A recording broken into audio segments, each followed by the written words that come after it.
आ जाओ बेटा। Explain the formation of chemical bond, theoretical question है, खुद कर लेना। लूज डॉट स्ट्रक्चर सिंपल बना लोगे, जैसे मैग्नीशियम के ऊपर 2 डॉट बनाने हैं, सोडियम के ऊपर 1 डॉट बनाना है, बोरोन के ऊपर 3 डॉट बनाने हैं, कर लोगे बेटा, बातें नहीं। Lewis dot structure simple for following, sulphur के ऊपर 6, अगर सल्फर का 2 माइनस है तो उसके ऊपर 8, कर लोगे। Draw the Lewis dot structure of these, कर लोगे या कराऊं? मैं इसका करा देता हूँ, H C double bonded O O H. तो एच तो ये आपका हाइड्रोजन है, ये हाइड्रोजन का मैंने क्रॉस से दिखाया, कार्बन के डॉट से दिखाए हैं, जगह कम है। कार्बन 1 2 3 4, हाइड्रोजन का एक क्रॉस के साथ, एक ऑक्सीजन के 2 क्रॉस के साथ शेयर करते हुए, ये एक ऑक्सीजन का क्रॉस एक हाइड्रोजन के साथ शेयर करता हुआ, ये रहा ऑक्सीजन। जरा चेक करना ठीक बना है,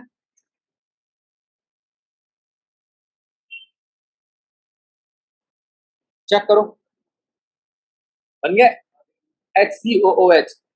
बेटा बात मत कर, ठीक है, ऐसी बाकी सारे बना लोगे। कार्बोनेट किसी का भी बनवाना तो बता। चलो आगे, 4 क्वेश्चन हो गए तुम्हारे, आगे देखो।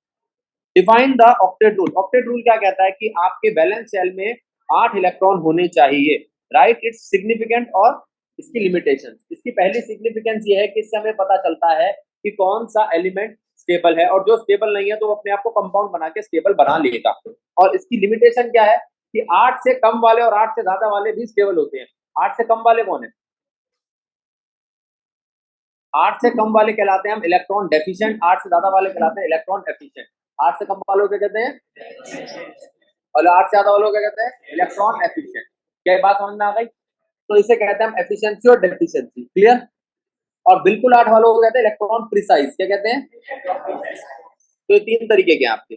तो अगर यहाँ पर मैं देखूं तो 8 से कम वाले आ जाएगा, जैसे BCl3, BeCl2, BCl2, ये दोनों लिमिटेशन है, 8 से कम है। 8 से ज्यादा वाले कौन है, PCl5, इसके पास 10 है, SF6, ये भी 8 को पार कर गया, 12 हो गए, और IF7, ठीक है। कुछ ऐसी भी इसकी लिमिटेशन थी जो ये बोलती थी कि हमारे पास ऐसे कंपाउंड भी है जिनके पास इलेक्ट्रॉन है लेकिन ऑड नंबर में। कैसे इलेक्ट्रॉन है? और कोई लिमिटेशन? हाँ, इसलिए ये नहीं बताया शेप कैसी होती है, एंगलों के बारे में बात नहीं करी कभी भी। क्या एक बॉन्ड का एंगल दूसरे बॉन्ड के एंगल को अट्रैक्ट या रिपेल करता है? लोन पेयर है तो अट्रैक्ट या रिपेल करता है, ऑक्टेट रूल ने ऐसी बातें नहीं की। इसी की वजह से बाद में वैलेंस या इलेक्ट्रॉन पेयर रिपल्शन थ्योरी आई, वेस्पर थ्योरी। अगला, discuss the favourable factor for formation of ionic bond.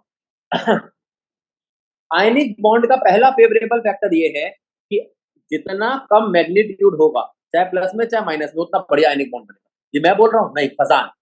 दूसरा, कैटायन का साइज जितना बड़ा होगा उतना बढ़िया होगा, और एनायन का साइज जितना छोटा होगा उतना बढ़िया होगा।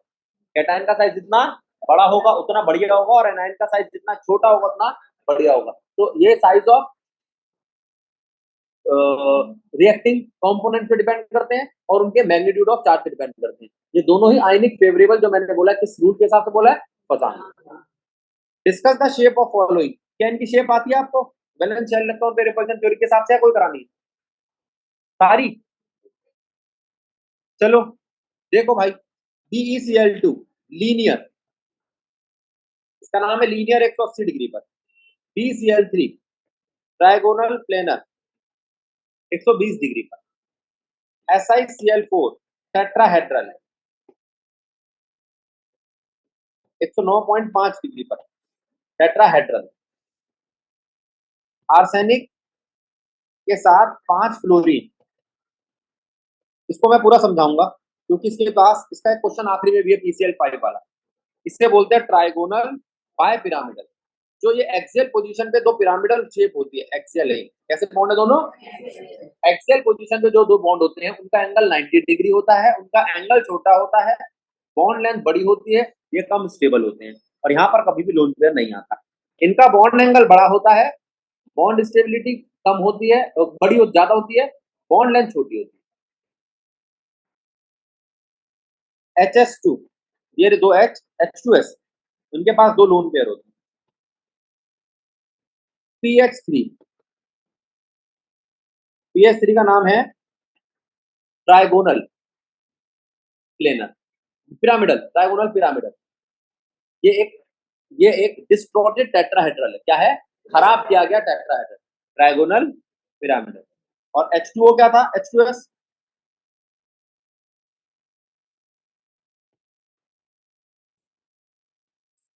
Band shape. क्या था?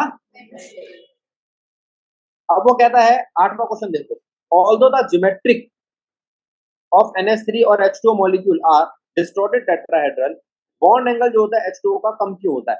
क्योंकि H2O के पास दो लोन पेयर है। लोन पेयर रिपल्शन सबसे ज्यादा होती है, इसलिए वो बॉन्ड एंगल कम कर देती है। H2O के पास क्या है? दो दो लोन पेयर रिपल्शन सबसे ज्यादा होती है, इसलिए वो दबा के उसकी एंगल को कम कर देती है। तो तुम बोलोगे NH3 में एक ही लोन पेयर था, H2O में दो दो लोन पेयर है। ये भी दबाता है और ये भी दबाता है, तो यहाँ पर दबाव ज्यादा लगता है दो लोन पेयर से, इससे उसकी शेप खराब हो जाती है। How do you express the bond strength in term of bond order? Bond order जितना बढ़ेगा उतनी ही बॉन्ड स्ट्रेंथ बढ़ेगी। मान लो किसी का बॉन्ड ऑर्डर 2 है और दूसरे का 2.5 है, तो 2.5 वाले की बॉन्ड स्ट्रेंथ ज्यादा होगी।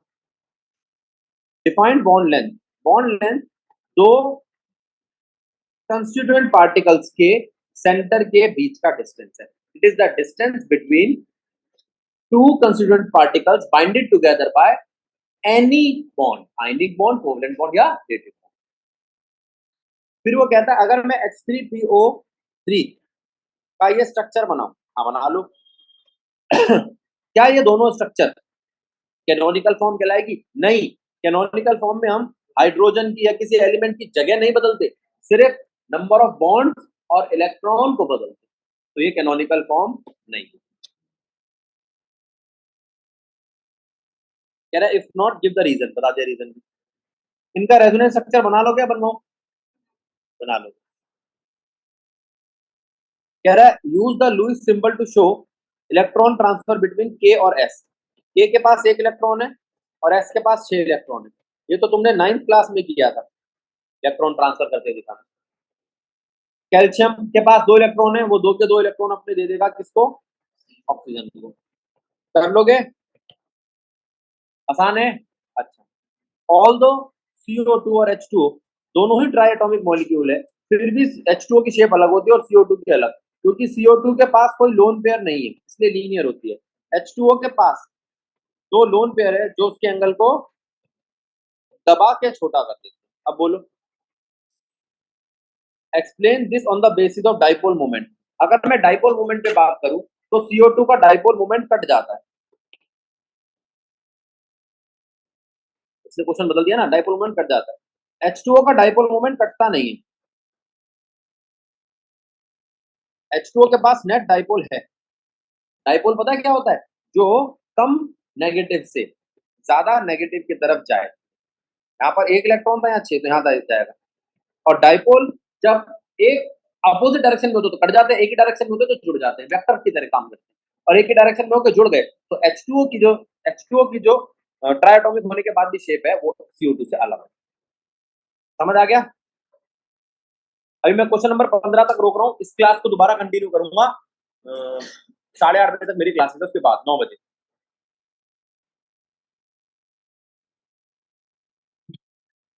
देखो बेटा, अगर मैं डाइपोल मोमेंट की बात करूं तो उसकी सिग्निफिकेंस और उसकी एप्लीकेशन क्या है। ये होता है आपका डाइपोल जो प्लस क्यू से माइनस क्यू तक दिखाई देता है।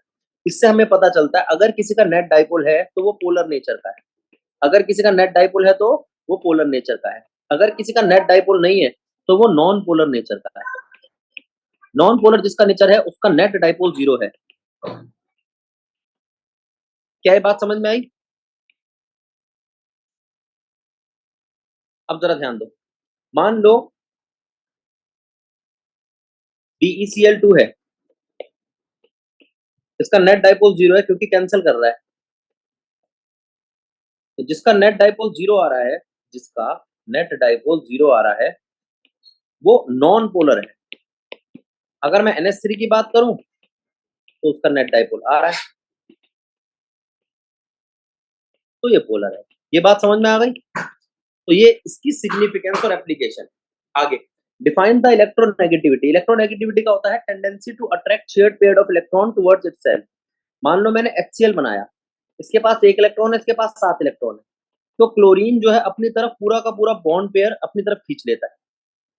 इसे कहते हैं कि ये ज्यादा इलेक्ट्रोनेगेटिव है।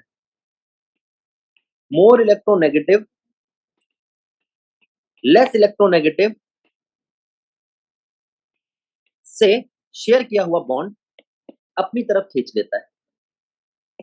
शेयर्ड पेयर ऑफ इलेक्ट्रॉन अपनी तरफ खींच लेता है। क्या बात समझ में आई? बोलो। Yes sir. चलो आगे। Yes sir. चलो, इसके बाद बारी आती है explain with the help of suitable example polar covalent bond. पहले ये देखो, carbon double bond, carbon double bond, ये कोवेलेंट बॉन्ड है। कोवेलेंट बॉन्ड होते हैं जो शेयरिंग करते हैं, लेकिन ये नॉन पोलर है। ये कैसा है मयंक? ये नॉन पोलर है ना, क्योंकि इसका पोलर नेचर कट गया। और अगर मैं यहां पर बात करूं, फिर से वही NH3 की जगह इस बार NH3 ले रहा हूं, तो ये भी सारे के सारे शेयर कर रहे हैं, लेकिन इनकी एक ही डायरेक्शन में है, नेट डाइपोल नीचे है, तो ये पोलर है। तो ये पोलर कोवेलेंट बॉन्ड है। बात ठीक है गलत है मयंक? जी सर। ठीक है। तो पोलर कोवेलेंट बॉन्ड वो होता है जिसमें कोवेलेंट यानी कि शेयरिंग हो रही होती है और नेट डाइपोल 0 नहीं आता। Arrange the following in increasing order of ionic character. LIF, K2O, N2, SO2 और ClF3। सबसे पहली बात, LIF पे चार्ज देखो, इस पे चार्ज देखो। जैसे जैसे चार्ज का मैग्नीट्यूड बढ़ता जाएगा, वैसे वैसे उसका कोवेलेंट करेक्टर बढ़ता जाएगा, आयनिक करेक्टर कम होता जाएगा। इसने मुझसे आयनिक करेक्टर मांगा है।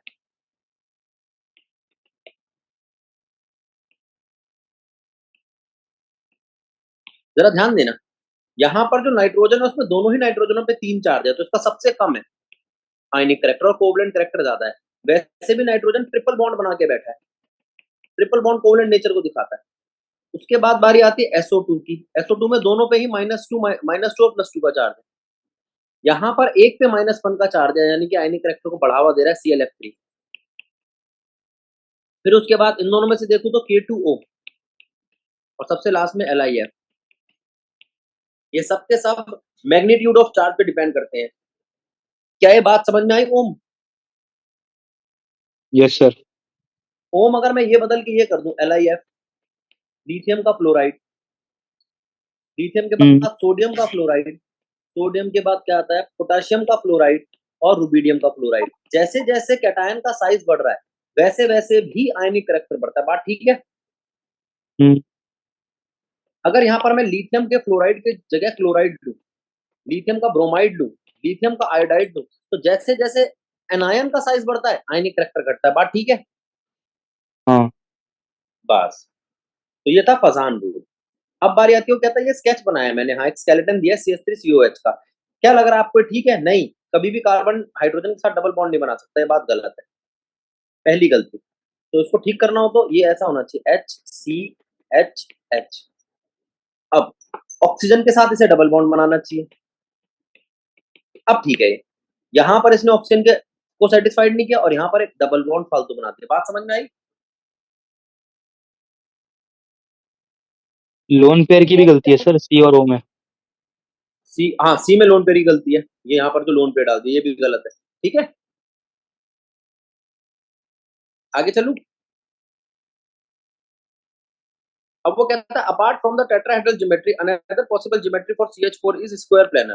क्या ये ऐसा स्ट्रक्चर नहीं बना सकता? तो तुम कहोगे नहीं, क्योंकि यहाँ पे 90 डिग्री है सबके पास। कितने डिग्री है? और अगर मैं टेट्राहेड्रल ज्योमेट्री बनाऊं तो सबके पास 109 डिग्री है। Which is better? 109 डिग्री, क्योंकि इस पे एंगल बहुत ज्यादा दूर रहता है, इसमें रिपल्शन कम होती है। बात ठीक है मेरी या गलत है? थोड़ा बहुत रिप्लाई करते रहो बेटा। ठीक है। अब BeH2 नॉन पोलर है, क्योंकि उसमें BeH करके जो दो डाइपोल बने हैं वो एक दूसरे को कैंसिल कर रहे हैं। लेकिन BeH पोलर है, क्योंकि यहाँ कोई कैंसिल नहीं कर रहा। बात समझ में आई? यस बोलो। सर। ठीक है, तो BeH2 इसलिए नॉन पोलर है क्योंकि उसके अंदर दो डाइपोल है और दोनों डाइपोल 180 डिग्री पे एक दूसरे को काट रहे हैं। NH3 और NF3 में कई बार करा चुका हूँ, फिर दोबारा करा देता हूँ। एक N के साथ 3 H है, तीनों के तीनों ऊपर की तरफ डाइपोल दिखा रहे हैं, इसलिए नेट डाइपोल ऊपर बन रहा है। जो उसका लोन पेयर है उसका भी डाइपोल ऊपर बन रहा है, तो नेट डाइपोल यहाँ पर ज्यादा है। लेकिन अगर मैं बात करूं NF3 की, तो तीनों के तीनों F नीचे दिखा रहे हैं और लोन पेयर ऊपर दिखा रहा है, तो नेट डाइपोल इसका कम बनेगा क्योंकि इसमें लोन पेयर की डायरेक्शन और नेट डाइपोल की डायरेक्शन सेम नहीं है।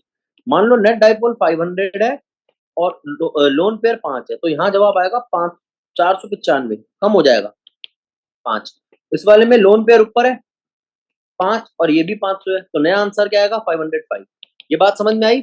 इन case of NH3 direction of lone dipole of lone pair and net dipole of NH bond is in same, but in case of NH3 direction of NF bond and lone pair is in opposite direction। बात समझ में आई? Yes sir. आगे बढ़ सकता हूँ? Yes sir. ठीक है, अब आगे चलता हूँ मैं। अब वो कहता है, अगर मैं आपसे बात करूं what is mean by the hybridisation. Hybridisation का मतलब होता है intermixing of two orbitals of slightly different energy, जैसे S और P स्लाइटली डिफरेंट एनर्जी जब मिक्स होते हैं तो sp बनाते हैं, एक और p दे दोगे तो sp2 बनाते हैं, एक और p दे दोगे तो sp3 बनाते हैं, इसे हाइब्रिडाइजेशन कहते हैं। Discuss the shape of sp, sp2 और sp3। लो, मैं एक काम करता हूँ, सबसे बड़ी शेप को डिस्कस कर देता हूँ। ये s है, ये p है, ये दूसरा p है और ये तीसरा p है। अगर मैं तीनों को जोड़ देता हूँ तो इस तरीके से देखने को मिलता है, p p p और ये s। ये s plus p plus p plus p है। अभी हाइब्रिडाइजेशन नहीं बनी, हाइब्रिडाइजेशन अब बनेगी जब रीडिस्ट्रीब्यूट करेंगे अपनी एनर्जी को ऐसे, तो 9 डिग्री पर। ठीक है, ये रीडिस्ट्रीब्यूशन हुआ है। आप पूछ सकते हो भैया सारे के सारे p जैसे क्यों दिख रहे हैं, क्योंकि ये हाइब्रिड करे, अपने आप को अपग्रेड करके सबने s वगैरह सबको एक जैसे एनर्जी मिला दिया p में। बात ठीक है गलत है? अगर आप कहो तो मैं sp2 भी समझा देता हूँ, ये sp3 समझाया था मैंने। ये एक s, ये p और एक ये p, अगर इन तीनों को जोड़ूंगा तो ये बनेगा, लेकिन ये है s plus p plus p। अब इसकी हाइब्रिडाइजेशन बनना बाकी है। हाइब्रिडाइजेशन ऐसे बनेगी 120 डिग्री पे, पता है ना आपको? ये बताई थी हमें वेस्पर थ्योरी में। हाँ जी सर। ठीक है, तो हाइब्रिडाइजेशन भी क्लियर हो गई। अब बारी आती है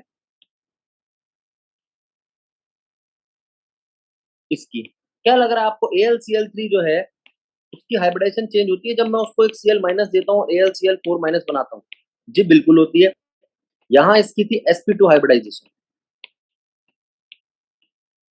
जैसी मैंने इसको ये बनाया तो उसकी हो गई sp3 हाइब्रिडाइजेशन, तो उसका हाइब्रिडाइजेशन अपग्रेड कर गई। ठीक है गलत है?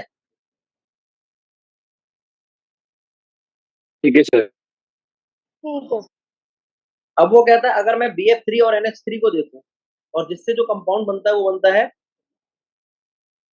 BF3 डॉट NH3, तो इसमें किसकी हाइब्रिडाइजेशन चेंज होती है? आओ चेक करते हैं। सबसे पहले हमने BF3 को देखा, उसकी हाइब्रिडाइजेशन कुछ ऐसी थी, इसने बनाया ये, तो यहाँ पे जो बोरोन है वो 3 फ्लोरीन को लेके बैठा है और उसके साथ एक NH3 बैठा है, तो हाइब्रिडाइजेशन तो sp2 से sp3 बन गई, बन गई? बोलो। Yes sir. यस तो सर। बोरोन की हाइब्रिडाइजेशन sp2 से sp3 बन गई, हाइब्रिडाइजेशन अपग्रेड करें। लेकिन अगर मैं NH3 को देखूं तो NH3 पहले sp3 हाइब्रिडाइजेशन था, sp3 हाइब्रिडाइजेशन था, और अब क्या बन गया वो? उसने एक BF3 और अपने साथ जोड़ लिया, अपना लोन पेयर हटा के BF3 जोड़ लिया, लेकिन हाइब्रिडाइजेशन तो अब भी sp3 ही है। तब भी sp3 रहेगी। हाँ, तो नाइट्रोजन की हाइब्रिडाइजेशन में कोई चेंज है, बोरोन की हाइब्रिडाइजेशन में चेंज आता है। Draw the diametric diagram to show the formation of double bond और ट्रिपल बॉन्ड इन C2H2 और C2H4। इसको बना के दिखा रहा हूं। एक बार आप C2H2 को देखो, ये कार्बन है जो ग्राउंड स्टेट में 1s2 2s2 2p2 electronic configuration रखता है। इसके वैलेंस इलेक्ट्रॉन दिखाई दे रहे हैं मुझे 4 ग्राउंड स्टेट, तो मैंने 4 इलेक्ट्रॉनों को ऐसे दिखा दिया। ठीक है, अगर मैं इसको एक्साइट कर देता हूं तो एक्साइटेड स्टेट में कुछ ऐसे दिखेंगे, चारों इलेक्ट्रॉन खुल जाएंगे। ठीक है, अब वो कहता है आप इसको ऐसे लिख लो, एक कार्बन फर्स्ट एक कार्बन सेकंड, इसके पास 4 इलेक्ट्रॉन खुले हुए हैं, और ये कार्बन सेकंड, इसके पास भी 4 इलेक्ट्रॉन खुले हुए हैं, इसके पास एक हाइड्रोजन, इसके पास दूसरा हाइड्रोजन। अब अगर ये इस तरीके से दिखाई दे, जरा चेक करो, तो क्या ये सिग्मा बॉन्ड बनेगा? और ये भी सिग्मा बॉन्ड बनेगा, और ये भी सिग्मा बॉन्ड बनेगा। H2 में उल्टा। H2 में ले बेटा उल्टा। ठीक है, अब यहां पर ये जो पहला बॉन्ड बनेगा कार्बन कार्बन का सिग्मा, और बाकी के जो 2 बनेंगे वो 2 पाई बनेंगे। क्या ये बात समझ में आई मयंक?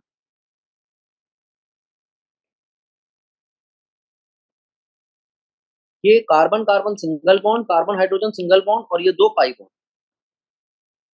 जल्दी से बताओ बात समझ में आई कि नहीं आई? Yes sir. आगे चलो आगे चलो, आगे चलते हैं। तो वो कहता है अगर मैं बना के दूं आपको C2H4, तो ये सारी बातें सिमिलर रहेंगी, बस एक फर्क आ जाएगा, हाइड्रोजन बढ़ जाएंगे। मैं करके दिखाता हूं आपको, ये सब सेम रहेगा। अब डिफरेंस देखना,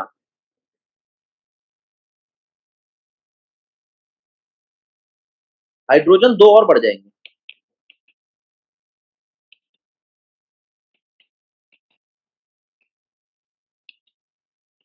सिग्मा बॉन्ड सिग्मा बॉन्ड, अब इन दोनों के बीच में भी पहला सिग्मा, और ये पाई। इस बार जो हाइब्रिडेशन आई है वो कुछ ऐसी आई है, carbon carbon single bond, carbon carbon के 2 हाइड्रोजन सिंगल बॉन्ड, और एक पाई बॉन्ड। क्या बात क्लियर है? बोलो। हाँ जी सर। अब आगे Yes चलो। sir. अब वो कहता है विच हाइब्रिडाइजेशन, नहीं, consider X axis as internuclear axis. ठीक है, एक्स एक्सिस इंटरन्यूक्लियर एक्सिस है, वाई नहीं, जेड नहीं। ठीक है, तो 1s के बीच में क्या बनेगा? Sigma bond. एस हमेशा सिग्मा बॉन्ड बनाता है। 1s और px में क्या बनेगा? px इंटरन्यूक्लियर एक्सिस है, तो भी सिग्मा बॉन्ड बनेगा। py 2py में क्या बनेगा? Pi bond. 2py में पाई बॉन्ड। और 1s 2s में क्या बनेगा? Sigma bond. अगर वो कोई ऐसा दे दे कि px py और px में क्या बनेगा, कोई बताएगा क्या बनेगा? सिग्मा या पाई?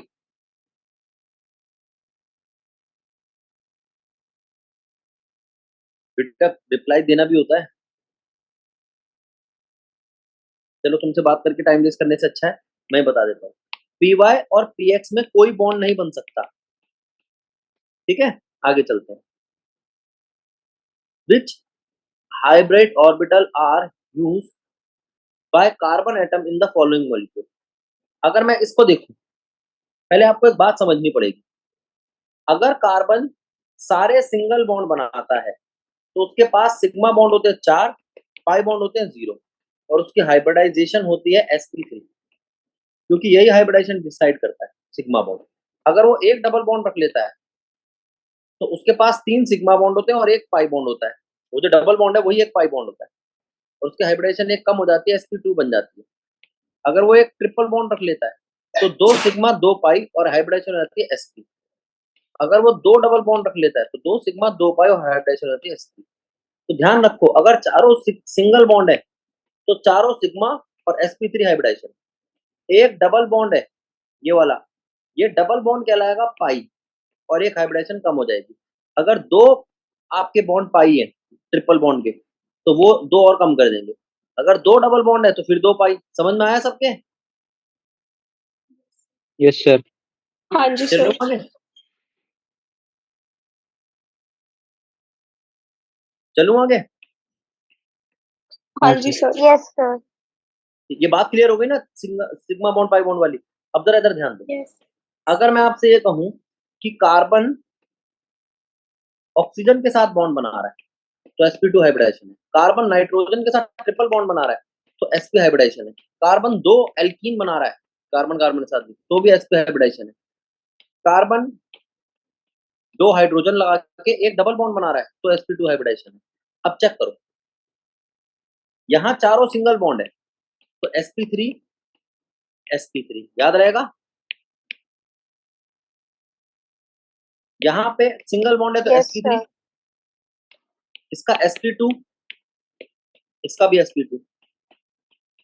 ठीक है, यहां सारे सिंगल बॉन्ड है sp3 sp3। यहां पर ये जो CHO दिखाई दे रहा है इसमें डबल बॉन्ड छुपा हुआ है, बना के दिखाता हूं मैं आपको। CH3 ऐसा दिखता है और COOH ऐसा दिखता है, तो डबल बॉन्ड की वजह से ये बन गया sp2 और ये बन गया sp3। ठीक बात है गलत बात है? चलो, CH3 और COOH, यहां ये sp2 हाइब्रिडाइजेशन है और ये sp3 हाइब्रिडाइजेशन है। जहां डबल बॉन्ड दिखेगा वहां sp2, जहां दो डबल बॉन्ड दिखेंगे sp और एक ट्रिपल दिखेगा तो भी sp। What do you understand by the bond pair and lone pair? जब दो एलिमेंट्स आपस में इलेक्ट्रॉन शेयर करते हैं तो वो बॉन्ड पेयर कहलाता है। वो सिंगल भी हो सकता है, डबल भी हो सकता है, ट्रिपल भी शेयर कर सकते हैं। और अगर किसी एक ही एलिमेंट के पास एक पेयर पड़ा होता है जो शेयरिंग ना कर रहा हो तो उसे हम लोन पेयर कहते हैं। जैसे NH3 में ये लोन पेयर है और ये तीनों के तीनों बॉन्ड पेयर है। डिस्टिंग्विश बिटवीन सिग्मा बॉन्ड और pi bond. Sigma bond independent है, पाई बॉन्ड सिग्मा पे डिपेंड करता है। Sigma bond end to end overlapping है, पाई बॉन्ड साइड भी ओवरलैपिंग है। सिग्मा बॉन्ड में रोटेशन पॉसिबल है, पाई बॉन्ड में रोटेशन पॉसिबल नहीं है। सिग्मा बॉन्ड SS SP और PP के बीच में हो सकता है, पाई बॉन्ड सिर्फ PP के बीच में हो सकता है। सिग्मा बॉन्ड स्ट्रॉन्गर है, पाई बॉन्ड स्ट्रॉन्गर नहीं। आगे, एक्सप्लेन द सर ये तो फॉर्मेशन ऑफ। नोट्स में दे रखा है। क्या बेटा? सर ये तो दे रखा था नोट्स में। हाँ हाँ बेटा, अब आगे ध्यान दो। यूज छूट गया मेरा। Explain the formation of H2। BBT के हिसाब से H2 समझाओ तो ये HA है, ये HB है। इसके पास इलेक्ट्रॉन है और एक न्यूक्लियस है, और इसके पास भी एक इलेक्ट्रॉन है और एक न्यूक्लियस है। इलेक्ट्रॉन इलेक्ट्रॉन को रिपेल करेगा, न्यूक्लियस न्यूक्लियस को रिपेल करेगा। इलेक्ट्रॉन न्यूक्लियस को अट्रैक्ट करेगा और न्यूक्लियस इलेक्ट्रॉन को अट्रैक्ट करेगा। तो दो अट्रैक्शन दो रिपल्शन बराबर आ गया तो भी बनेगा, अगर कम आता तो नहीं बनता। अगर रिपल्शन ज्यादा आएगी तो नहीं बनेगा। रिपल्शन किस में ज्यादा आएगी? हीलियम में। अब मान लो ये हीलियम A है, इसके पास दो इलेक्ट्रॉन है, और ये हीलियम B है, इसके पास भी दो इलेक्ट्रॉन है। तो इलेक्ट्रॉन इलेक्ट्रॉन को रिपेल करता है, न्यूक्लियस न्यूक्लियस को रिपेल करता है, इलेक्ट्रॉन इलेक्ट्रॉन को रिपेल करता है, लेकिन इलेक्ट्रॉन न्यूक्लियस को अट्रैक्ट करता है। तो यहाँ चार अट्रैक्शन और 5 रिपल्शन है। समझे? आगे चलते हैं। Yes sir. क्वेश्चन नंबर 34 देखते हैं। Right the important condition required for linear combination of atomic orbital करा रखा है मैंने। Use the molecule MOT। MOT से बताओ कि Be2 क्यों नहीं एग्जिस्ट करता। अगर आप बेरिलियम को देखते हो जिसका Z4 है Be2, तो उसमें सिग्मा के दो इलेक्ट्रॉन, यहाँ पे सिग्मा स्टार के भी दो इलेक्ट्रॉन। तो अगर बॉन्ड ऑर्डर देखोगे तो half of bond pair minus lone pair यानी कि 0। समझ आया? Yes sir. सर। ठीक है, अब बारी आती है compare the stability of O2 O22 minus O2। अच्छा, यहाँ पर हमें क्या करना है, ये देखना है कि O2 का बॉन्ड ऑर्डर क्या आता है, O2 माइनस का बॉन्ड ऑर्डर क्या आता है, O2 प्लस का बॉन्ड ऑर्डर क्या आता है, O2 2 माइनस का बॉन्ड ऑर्डर क्या आता है। पहले बताओ इनकी इलेक्ट्रॉनिक कन्फिगरेशन लिखनी आती है? Yes sir. वो कराऊं या छोड़ दूं? वो आती है सर। ठीक है, अब चारों का बॉन्ड ऑर्डर निकाल लो। जिसका बॉन्ड ऑर्डर ज्यादा होगा ज्यादा स्टेबल होगा, जिसका बॉन्ड ऑर्डर कम होगा वो कम स्टेबल होगा। जिसके पास अनपेयर्ड इलेक्ट्रॉन होंगे वो पैरामैग्नेटिक होगा, जिसके पास ऑल पेयर्ड इलेक्ट्रॉन होंगे वो डायमैग्नेटिक होगा। जिसके पास अनपेयर्ड इलेक्ट्रॉन होंगे वो कलर शो करेगा, जिसके पास ऑल पेयर्ड इलेक्ट्रॉन होंगे वो कलर शो नहीं करेगा। जिसके पास बॉन्ड ऑर्डर ज्यादा होगा उसका बॉन्ड एंगल ज्यादा होगा, बॉन्ड लेंथ कम होगी और बॉन्ड स्टेबिलिटी ज्यादा होगी। चलो, write the significance of plus और minus sign shown in representing the orbitals. Plus और माइनस साइन ओरिएंटेशन को बताते हैं इलेक्ट्रॉन्स की, क्योंकि ऑर्बिटल्स में इलेक्ट्रॉन ही रहते हैं। प्लस और माइनस साइन उसको नहीं बताते कि इनका चार्ज क्या है, चार्ज का साइन नहीं बताते। आगे, describe the hybridisation of PCl5। PCl5 की हाइब्रिडाइजेशन ये है, इसमें 3 नॉर्मल पेयर है और 2 ऊपर नीचे वाले, इन्हें बोलते हैं हम एक्सियल पोजीशन, इसे बोलते हैं इक्वेटोरियल। इक्वेटोरियल का बॉन्ड एंगल बड़ा होता है 120 डिग्री का, एक्सियल का बॉन्ड एंगल छोटा होता है 90 डिग्री का। जहां बॉन्ड एंगल 120 डिग्री का है वहां पे बॉन्ड लेंथ छोटी होगी, जहां बॉन्ड एंगल बड़ा होगा वहां बॉन्ड लेंथ छोटी होगी और वो स्टेबिलिटी ज्यादा रखेगा। जहां बॉन्ड एंगल छोटा है वहां बॉन्ड लेंथ बड़ी होगी लेकिन स्टेबिलिटी कम रखेगा। इसलिए ये दोनों कम स्टेबल होते हैं और ये तीनों ज्यादा स्टेबल होते हैं। जहां स्टेबिलिटी ज्यादा है और वो दूर है वहीं पे हम लोन पेयर भी लगाएंगे आगे भविष्य में। आगे, define the hydrogen bonding. Hydrogen अगर FON फ्लोरीन ऑक्सीजन नाइट्रोजन के साथ बॉन्ड बनाता है तो उसे हम हाइड्रोजन बॉन्डिंग कहते हैं। ये वीकर होता है, स्ट्रॉन्गर होता है वैन डर वाल्स फोर्स से, ये स्ट्रॉन्गर होता है और ये बोनस फोर्स होती है एक तरीके की, ये कोई शेयरिंग वाला फोर्स नहीं है। आगे, what is meant by the term bond order. Bond order का मतलब होता है half of bond pair electron minus anti bond pair electron. Calculate the bond order of N2, ये तो अभी कराया था। जैसे मान लो N2 का बॉन्ड ऑर्डर निकालना हो तो उसमें आता है sigma 1s2 sigma star 1s2 sigma 2s2 sigma star 2s2 sigma 2p बाद में आएगा पाई 2px2 2py2 सिग्मा 2pz2। और अगर इसका मैं बॉन्ड ऑर्डर निकालू तो आएगा half of bond pair electron. Bond pair होते हैं जिन पे स्टार नहीं होता, 1 2 3 4 5 6 नहीं 1 2 3 4 5 6 7 8 इस पे स्टार है और एंटी बॉन्ड वाले ये 2 2 4 बस 4 9 10 10 है बेटा, इसमें 10 bond pair minus 4 anti bond, तो कितना आ गया 3 आ गया इसका बॉन्ड ऑर्डर। और अगर किसी का बॉन्ड ऑर्डर 3 है तो इसका मतलब नंबर ऑफ बॉन्ड्स भी 3 है। क्या बात समझ में आई? Yes sir. तो यहाँ पर मेरे हिसाब से एक्सरसाइज समाप्त है। ठीक है।